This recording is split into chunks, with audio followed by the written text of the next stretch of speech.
یہ لوگ سخت گرمی میں 20 دن سے زیادہ پیدل سفر کر کے افغانستان اور ایران سے ترکی کے صوبے وان پہنچے ہیں۔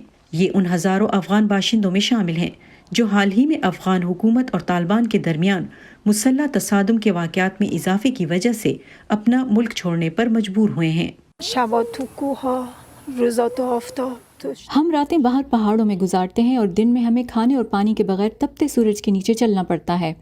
ہمارے پاؤں میں چھالے پڑ گئے ہیں، رات کو سردی ہوتی ہے اور دن میں شدید گرمی۔ صوبے وان میں ترک حکام کا کہنا ہے کہ انہوں نے ایران سے آنے والے 34,000 سے زیادہ پناہ گزینوں کو رجسٹر کیا ہے، جن میں اکثریت افغان شہریوں کی ہے۔ تقریباً 1450 پناہ گزینوں اور 11 سمگلرز کو غیر قانونی طور پر سرحد عبور کرنے پر حراست میں لیا گیا ہے۔ سرحد عبور کرنے والے پناہ گزینوں کو جب ترک گارڈز حراست میں لے لیتے ہیں تو انہیں اکثر سرحد کے اس پار واپس بھیج دیا جاتا ہے۔ یہ کوئی قانونی صورتحال نہیں، یہ غیر قانونی ہے۔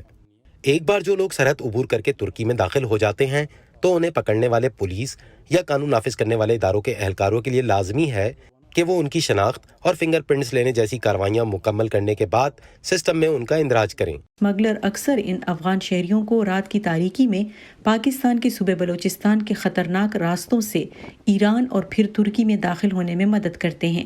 ان کے سفر کی آخری منزل یعنی یورپ کے لیے سفر میں بچوں کو نقصان پہنچنے کا احتمال سب سے زیادہ ہوتا ہے۔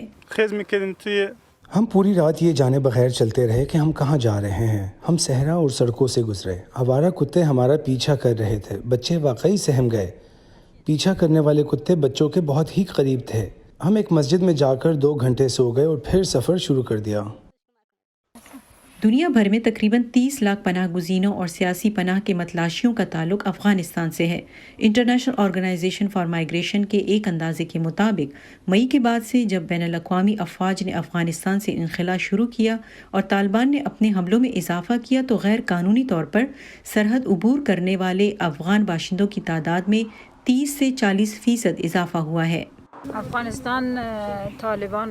طالبان نے ہمارے گاؤں پر دھاوا بول دیا، انہوں نے سب گھروں کو آگ لگا دی، سب کچھ جلا دیا، ہمارے باغات اور اناج کے کھیتوں سمیت ہر شے کو آگ لگا دی۔ پناہ گزینوں کی نئی لہر ایک ایسے وقت میں سامنے آئی ہے جب امریکہ 31 اگست تک افغانستان سے نکل جانے کے لیے تیار ہے۔ امریکہ کے چلے جانے اور طالبان کے مزید علاقوں پر قبضہ کرنے کے بعد یہ واضح نہیں ہے کہ آیا جنگجو افغان حکومت کے ساتھ اس تنازع کے کسی پرامن حل پر رضامند ہوں گے۔